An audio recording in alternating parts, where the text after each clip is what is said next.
నమస్తే,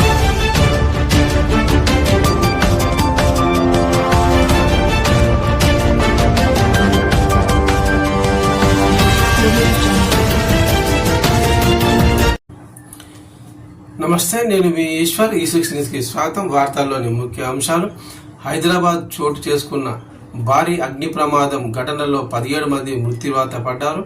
చార్మినార్ సమీపంలోని గుల్జార్ హౌస్ వద్ద ఓ భవనంలో ఏసీ కంప్రెషర్ పేలడంతో ఈ ఘటన జరిగినట్లుగా భావిస్తున్నారు. ఘటనా స్థలంలోనే ముగ్గురు అగ్నికి ఆహుతి కాగా ఆసుపత్రిలో చికిత్స పొందుతూ మరో 14 మంది మృత్యువాత పడ్డారు. ఇక ఈ భారీ అగ్ని ప్రమాద ఘటనలో గాయపడిన వారికి మలక్పేట యశోద హాస్పిటల్లో, DRDO ఆసుపత్రులలో చికిత్స అందిస్తున్నారు. ఈ అగ్ని ప్రమాదం మీద స్పందించిన PM మోదీ, CM రేవంత్ రెడ్డి ఈ ప్రమాద ఘటనపై భారతదేశ ప్రధాని మోదీ తీవ్ర దిగ్భ్రాంతి వ్యక్తం చేశారు.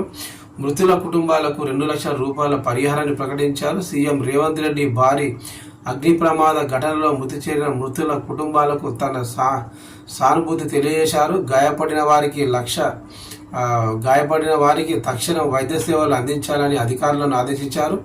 ఎప్పటికప్పుడు పరిస్థితిని పర్యవేక్షిస్తున్నారు.